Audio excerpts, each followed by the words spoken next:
Have you ever had an idea that was so clear it was like a 3D movie? Have you ever told a friend about the idea and they told you, wow, if you could only make that into a business, you would be rich? Sound familiar? Welcome to Knowledge to Currency. I'm your host, Senator Porter, with my co-host, Roosevelt Williams III, and we're here to help you take action. This is free information. We only ask one thing: build a strong foundation and mindset. We have insight to help you get started. Most of us just need a push.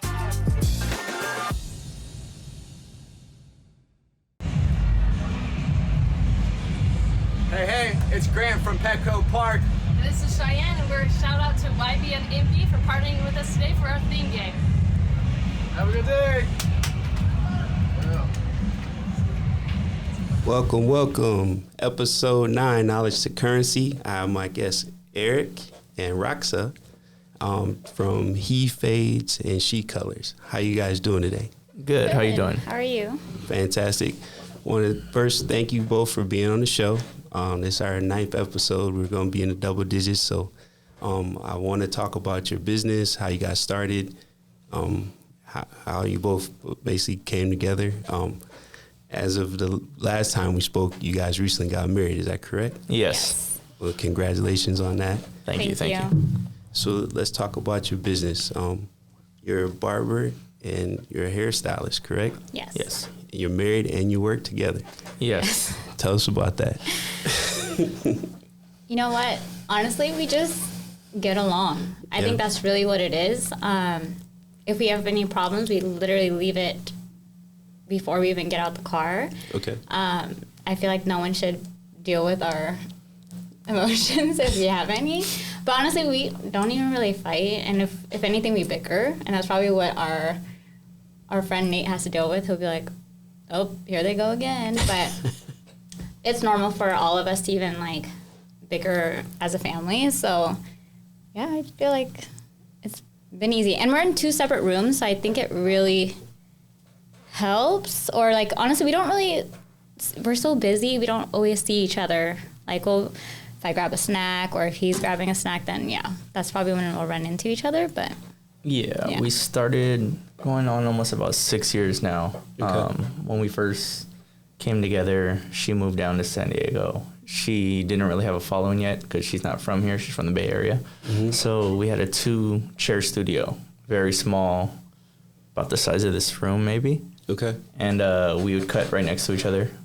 That's how we first started out. That was the first leap we had to take. I left the shop that I was at, and she left her job, came in there, started working, and gained a clientele that way.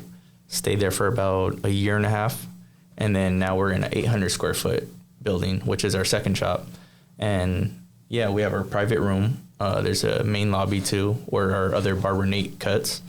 We had 2 other barbers at one time, but COVID kind of fleshed them out. So one moved to Arizona for a job opportunity for his wife, and our other friend moved back home to Colorado. Okay. Yeah. And so you guys survived COVID. How did you do that? Oh. Very carefully. yeah, I feel like COVID really taught us to save our money. Okay. I mean, we thankfully, I feel like we just really knew, like, okay, at this point we can't work.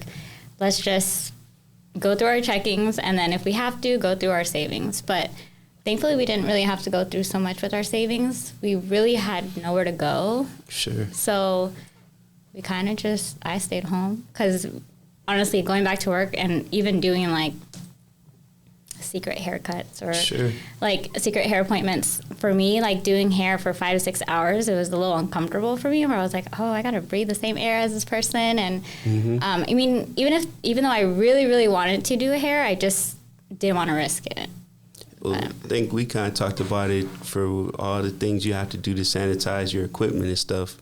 COVID really didn't change your job. It just kind of, like, you kind of were doing all that stuff already. Mm-hmm. Yeah, with being in the beauty industry, you have to be super sanitized. You need to clean, sweep, and disinfect every single time after every single client.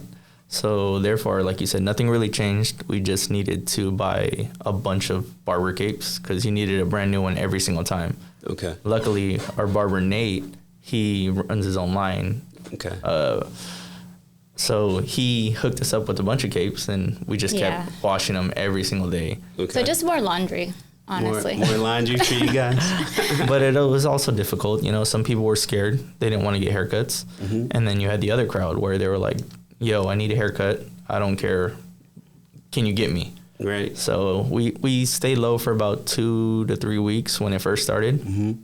And then eventually it came to a point where, you know, we had to make some money. Right. So we were basically screening everyone, had the scanner, made sure everyone wore a mask, hand sanitized the barber chairs, the salon chairs.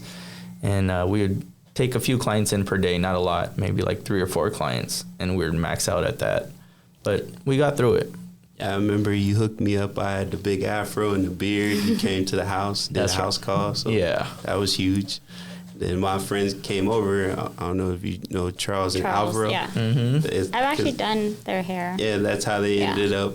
Al's Because hair. they were coming to pick up something. They're like, oh, this your barber? Yeah. I was like, yeah. So I remember that day. He came home and he was like, oh, I got 2 more clients. I was like, really? How? And I mean, the fact that, you know, people still were okay with supporting us during that time was great. He really did majority of the haircuts during that time because I couldn't do it. Like, Sure. I just didn't have a time or a place to do it. And so he kind of took the risk for us. Yeah, it's a lot easier for me to pick up my stuff. Like you said, go to your house, give you a haircut. She has to pick up all her colors, her bleach. She needs a bowl to wash hair. Sure. So, house calls was very big. Yeah. You know? Oh, that was huge. Very I had big. a crazy afro. For real. Before that, I had waves. So how'd you become a barber? Oh, good question. Back Me. in... back in... I made him go to school. I was like, you need to go to school. 2010, me and my friend, you know, we'd go to the barber shop. It just got expensive, you know, coming straight out of high school. I didn't have a full-time job. I was going to school full-time. So we basically were like, hey, let's go get some clippers. You know, let's cut each other's hair. It started there. I eventually kind of caught on pretty quick. He didn't, so that I didn't let him cut my hair no more. But that's how it started for me. And I don't know. I find attention to detail I just love perfection, you know? Right. So that's what really caught my eye and what drew me to wanting to be a barber. Nah, I can definitely say you take your time and detail oriented and you care about what you do, which is dope. Like you said, it's expensive. How much was a haircut when you were in high school? When I first started, when high school, man, I was 18, anywhere from $15 to $18 at the time. Okay. And then how much are they? Or I guess your prices now are how much more? Now they're starting at 50. Okay. Yeah. And that's one of the things I wanted to touch because one thing we talked about is they expect for the income to stay the same. Like, hey, when I got a haircut, it was $20, but that was in '94. You know what I mean? Like, you can't expect for the same income to stay. It'd be like no one would work the same job for the same amount of money forever. Exactly. And I was talking to my friends about it, and they were arguing with me. I was like, bro, you got to think, like, the things they do now, they didn't, all the sprays, all the different, like, dyeing hair, they didn't do all that stuff when we were younger. I would say haircuts were like, what, 5-10 minutes back then? Maybe 30 minutes, but they weren't doing, like, all the things, like you shampoo our hair, you do a lot more things than just a normal haircut. Plus, the attention to detail is totally different now. Sure. If you look at a haircut 20 years ago, I mean, you can see lines all through it, you know. Now it's like super blurry, perfectly blended. And like you said, no one wants to work for the same pay 20 years ago. Right. I mean, I have friends who complain about not getting a raise a year into the job. And I'm like, you want the same prices from 20 years ago, but you want a raise from a year ago? Every year they want to make more money. So that definitely makes sense. Yeah. And then for you, how'd you get into doing hair? Honestly, since I was a little girl, hair was always like my passion. School was expensive, so I had to wait until I was about 25 years old to actually go to school. When I went, I paid for it myself, and I just loved doing hair. Like, I feel like I was already bleaching and coloring all my aunt's hair, like when I was like 12, 13 years old. Did I know what I was doing? No. So honestly, like even when I was 18, I was still bleaching and I was like, I think I'm doing this wrong. So I was like, you know what, let's just get my license and like make it work. And so I was working full time. I had my daughter and she was about 3 years old at the time. And I was like, maybe this is the right time to start going. So I went, and then, yeah, it took me about 1.5 years to get my license because I went to the community college back home. And it was like a 2-year program. But I was like, oh, let me get all the hours in as fast as possible. And then after I graduated from school, that's when I took the leap to move to San Diego in 2014 with no type of clientele. So that was kind of hard for me because I was like, I'm literally losing all the clients that I've grown here, and now I have no one in San Diego. I knew his like 5 friends, and they're all guys. And you didn't color their hair? No. And I would definitely not cut their hair because I cannot cut men's hair at all. So they would have those lines in their hair that you guys were talking about. So then how did you build your clientele to what you have today? Like what some you could tell like a young hairstylist? So for me, I was already working, when I moved to San Diego, I transferred working retail. Okay. I was working at a shoe store called Aldo. And from there, I used to do my own hair because I didn't know anyone here. And I would get a lot of customers who are like, hey, your hair looks so good. Like, who does it? And I was like, oh, me. And so they were like, oh, can I have your number? And like, I would literally try to promote myself, but at the same time, I had nowhere to do hair. So I was like, where would I do their hair if I could do hair? Right. And I think it was like a little after all my coworkers too, they were like, can you do my hair? I'll come to your house. I'm like, if you're down to come to my house, then yeah, I'll do it. So from there, like, we were talking and he was like, do you want to open a place together? And I was like, oh my God, is this a proposal? Like, he was like, yeah, a business proposal. And I was like, I'll take it. And so that's kind of like how it started. Because we were already together for like, what, 5 or 6 years. And I was like, when am I going to get proposed to? And then when he hit me with the business proposal, I was like, I mean, if this doesn't work, then it wouldn't work to a marriage, you know? So that's when he asked me, and that's how we made it work. And then, but I was definitely scared. I was like, I don't even have that many clients. How am I supposed to work at a salon if I don't have, I probably had like 10 clients at the time. Mm-hmm. But those 10 clients turned into 20 clients, and 20 clients turned into like 100 clients, you know? So. Well, you just dropped a big gem right there, because what you did is your first investor was your job. So you worked at Aldo, you met people, and then they started asking you questions, and then you said, well, I don't only just work at this shoe store, I also do this. And then that invested from that is kind of got you on your path of moving. So a lot of people don't even think about that. They think like, oh, I don't know anyone, I can't start my own business or do something. But they see people every day, and they don't look at them as opportunities to try and make money or, you know, level up. So good for you for doing that. I even had a client who I've been doing her hair for 6 years now, and she told me, she was like, I remember when I ran into you at Aldo and you were like, I have a salon. She was like, I don't believe her. She does not have a salon. And she walked in and she's like, oh my gosh, she actually has a salon. I was like, why would I lie? But we always laugh about it too. I'm like, she's like, I really thought you were lying to us. And I was like, no, that would be embarrassing if I like lied about it. Probably because you guys look so young when you say, hey, I own a salon. Yeah, that's probably what it is. How old were you then, like, you think?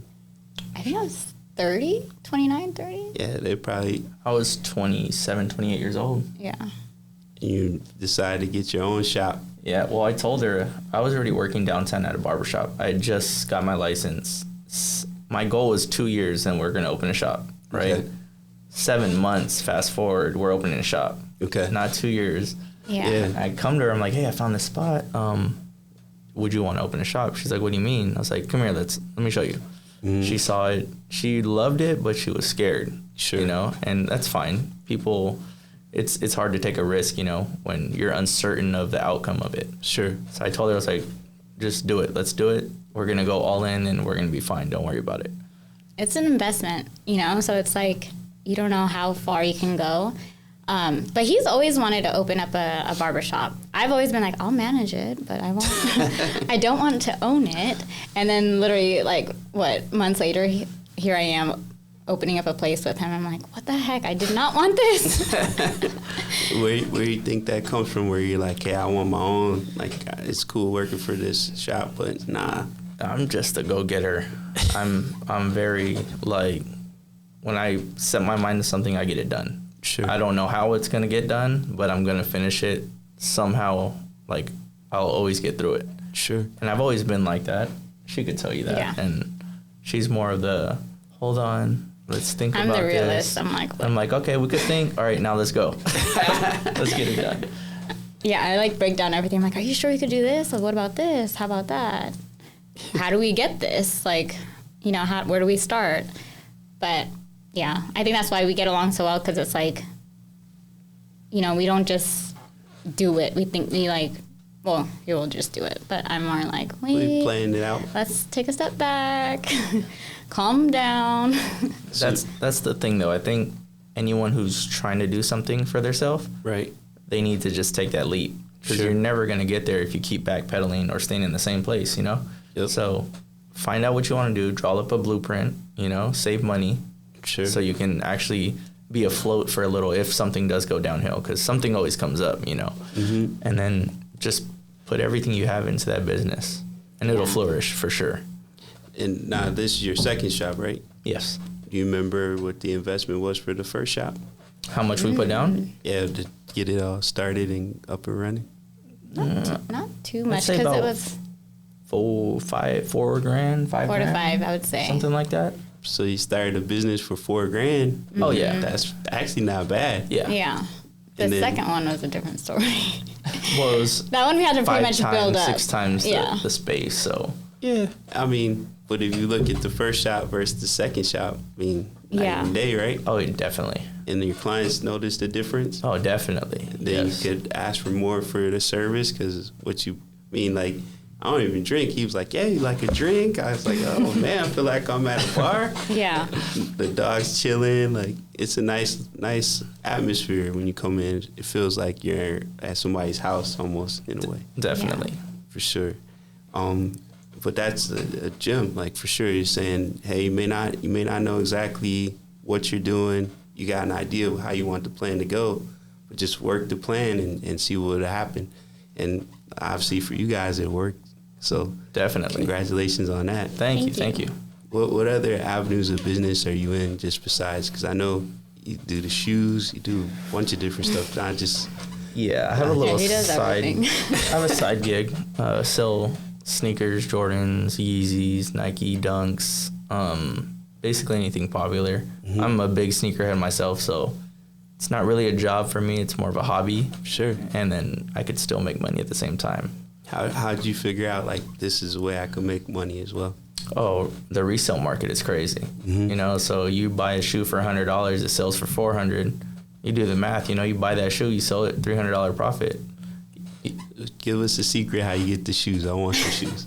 Oh, you're just gonna have to go online. You know, the launches are like every morning at like 7 a.m. Okay. So you just have to have, like, honestly, a bunch of friends that can help you go online and try to grab a shoe. Okay. People who aren't into shoes, you know, Right. Because then they're gonna want the shoe. Right. But it's just a bunch of internet stuff, and sometimes you enter raffles. Okay. You win the raffle, then they'll charge your credit card after the fact.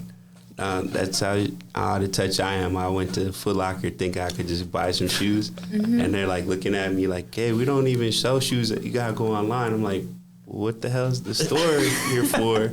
And they're like, "No, we have apparel and stuff, and then they have some wax shoes and some running Right. shoes." I'm like, "Well, what about the Jordans?" All that? They're like, "No, and this is the Nike store." And I was like, "Man, it's way different now." Right. Like, You used to go there every Saturday and get a new pair of shoes, get line whatever you up. want. I'm like, I got the money. They're Yeah. like, no, sir, you have to go online. And I was just I like, know. I don't get it.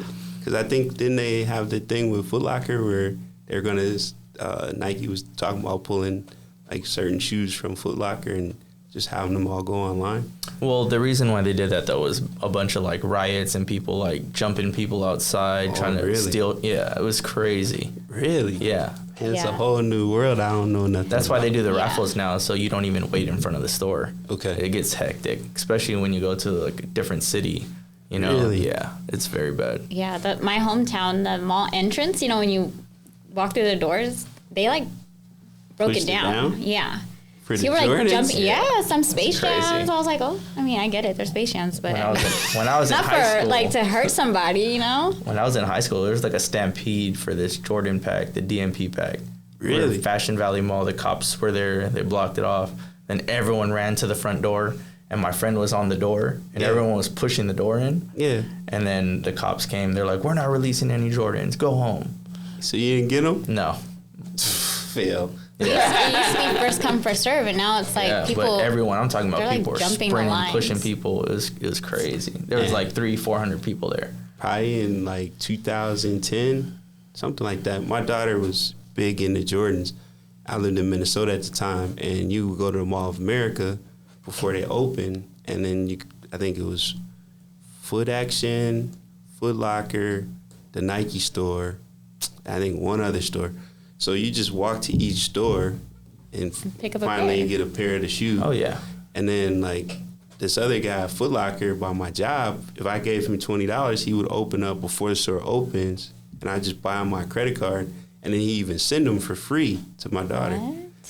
Like them days are over. So I was like, oh yeah, I'll get these shoes. No. Yep. Yeah, now you gotta pay them like $200 to get the pair. Yeah, $20. They're like, you need to add another zero. So getting back to the shop, what's the goal with the shop now? Because you said you got the three of you working there. Are you looking to make another shop, 2.0? In Chicago? I'm just kidding. I mean, I think we would like that. Yeah. Yeah. Right now, we like to stay very small in the barber industry, the hair salon industry, especially girls. Like, they get catty with each other, right? There's so much going on. So, luckily, she's the only one in our shop. She could agree to that. It's hard There's making. a lot of estrogen in there, you Yeah. know, and then girls, they just go at it. But the guys in our shop can be hard to deal with, too, you know. Sure. Luckily, we have Nathan. It's been never an issue. Yeah, personalities, I think, like, you have to mesh well. You know what I mean? And all of us have to mesh well. It can't just be, like, three of you get along, and then someone's going to feel like a... Left out. Yeah. Yeah, so therefore, like, we don't want to open a big shop because of that. Then you got to hire 3, 4, 5, 6 barbers. Now 6 barbers need to come in on time. Now 6 barbers need to get along with everybody. Sure. And then And their clients. Yeah. It's a lot. And, you know, guys, they like to joke around a lot, so one joke can turn into a bad joke, and... HR. Yeah, and I'm HR, so I'm not Oh, yeah, HR. But yeah, you know, you don't want to hurt anyone's feelings, and I feel like as long as everyone, you have to like make sure everybody's personality is like really just mesh well together. But I think that's the hardest part, finding people who will get along and who will vibe together, because we're together 5 to 6 days out of the week, you know, Sure. 10 to 12 hours, so it's not always easy when it comes to that. Yeah. So to answer that question, we would like to expand. We built up our portfolio. We're pretty booked out like a week, 2 weeks in advance already. So we might add on another 2 people to the shop first, and then from there we can think about opening another one. How you find them? Because what she's talking about is culture. Like, Yeah. my job, I work my W-2 job. Culture is like a big thing. They want, it's a big company, but they want it to be a family. So, like when I interviewed with the CEO, the owner.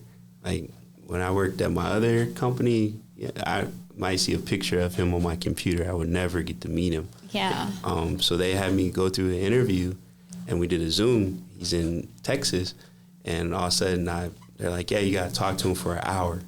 And I was like, okay. So you never met the person before, and you're talking, and then it just actually was a natural conversation, like talking to you guys. And then 2 hours later, he's like, I'm going to be honest with you. When I looked at your resume, I wasn't going to hire you, but after speaking with you, I think you are welcome to the family and end up getting the job. But he was like, I wanted to talk to you myself to make the decision. I was like, dang. So that interview was bigger than I thought it would be. Definitely. Yeah, that's a very hard part because it goes further than just the culture, right? They have to be able to Perform. Cut hair. Exactly. They need to put out a product that's on the same level as that we're putting out. Sure. I don't want someone we can mold someone, that's fine, you know, as long as they're there, they're ready to work. But if you're charging this high price ticket, right? And then they're not putting out that same quality, it's going to be an issue. So the hardest part is us finding that quality with the right attitude. Okay. With the right hustle, with the right, you know, they're going to be there on time. They're going to do this. Do they got to cut your hair first I mean, I would let them, They yeah. probably should. Oh, really? Yeah. Oh, okay. I've let Cause- everyone in our shop cut my hair. Yeah, because you want, you know, if you're not available, like if we were out of town and they really need a haircut, we want to be able to be like, oh, our other barber will take care of you. Nah, you know? nah. I'll wait till he gets back.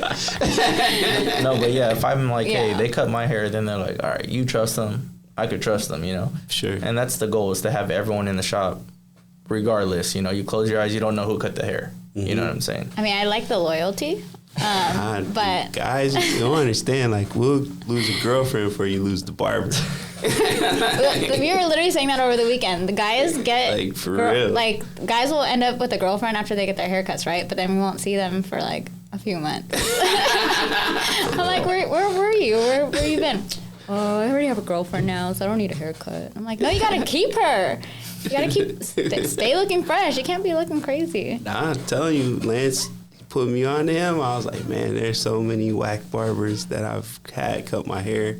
And then I was like, nah, I don't want to do it no more. And then because of COVID, now my hair is longer. I don't get it cut as much anymore. Yeah. But when I was first here, I was trying to get a haircut every 2 weeks. So it means a lot for sure. But I mean, like you said, you can't have everyone cut your hair, right? I think that's why with this industry, there's so many of us. Mm-hmm. Like, and I think that's why it gets kind of catty because everyone's like, oh, you're trying to take my client. But I'm like, not everyone's for you. Right. You know, everyone has their personality, their vibe. Like, if you don't match my vibe, we're probably not going to get along. So, but like, yeah, I think everyone has a barber for themselves and we have our clients for us. And yeah. Yeah, I've definitely cut a few people I've never seen ever again. And it wasn't a bad haircut. It's just certain people want their haircut a certain way. Sure. You know, and maybe my vision is different from theirs, even though we talk about it. Mm-hmm. They're just used to a different product. Right. Vice versa, I've cut someone and they gave me 30 other clients, you know, and they still come back to me to this day. Right. So like she said, you're just not for everybody. Right. And you got to understand that and not get in your feelings about it. Yeah. Nah, I mean, I like you guys because you're both professional, on point, get stuff done, nice shop, all those check the box. So I like we talked about, I refer people to you guys all the time. Thank you. We appreciate it. Yeah, no problem. Free haircut, no. And then for you, I guess the same question. Are you looking to get anybody working with you? Maybe get a guy instead of a girl if it's a issue with more women. Honestly, like, I would love to have someone. I think with this industry, though, a lot of, like, at least the stylists I know, the friends that I have, they honestly all work alone. I think they all Really? just, like, enjoy having that one-on-one time with their clients. Sure.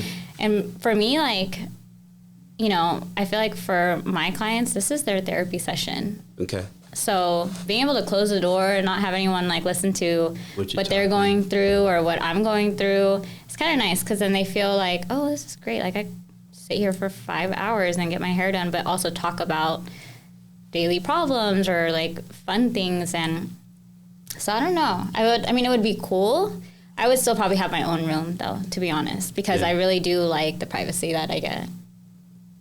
Yeah, because with him, we're out in the open. Yeah. That's the barbershop way. Like, even if I went bald, which I hope that never happened, but if it did, I would still go to the barbershop because that's how you guys talk about, like, you solve the world's problems in the barbershop. Yeah, like, I'll pop my door open, I'll be like, what'd you say? Like, and they'll be like, you're so nosy. I'm like, I'm just saying, what'd you say? I'm gonna tell your girl. It's because everyone knows a little bit of everything and they bring it to the shop, right? That's or true. A discussion, basketball, whatever it may be. Yeah. And then Right. all of a sudden you're just one family talking about one thing. And if it gets heated, it doesn't really get heated, you know? Nah, it's not just like like you know? Right. But yeah, that's part of the barbershop. I love that, feeling that environment. And then guys want to know too, like, what do you girls think about? And then, you know, me and my client will engage, and then Yeah, we'll say our 2 cents, and Or her clients will be into our clients, and no, that hasn't happened. I mean, yeah, we'll try to do. We'll just like tell them like if we'll give you their information, but don't blame us if it doesn't work out. That's on y'all. And then the Don't COVID come- baby, don't come for the me. COVID baby comes out. Like, oh man. oh, I'm like, don't come for me. That's all I gotta say. Well, we're almost done. So I want to personally thank you folks for coming on my show. I'll make sure to put all the information about your shop so if people want to book. You got anything you like to say or anything you want to, as parting words or? I mean, if anyone's trying to open up a shop or open up their own salon, sometimes you got to be uncomfortable to get comfortable. So just do it, because I was scared, and honestly, if I didn't take this risk, I would be very unhappy at home. I was there for 11 years, so. Oh, really? Yeah, because I was really trying to build my clientele. I was like, I got to hold on to this. And, working 2 jobs, working 12 to 14-hour days, and but, at the end of the day, I get to do what I love now, so. Sometimes you got to make those sacrifices. When they say that 10,000 hours, you master something after 10,000 hours, so put in your time. definitely. Yeah, well, if there's nothing else you guys want to say, thank you. That's a wrap. I appreciate it. Appreciate you. Thank you for having us on here. Thank you for having Appreciate us.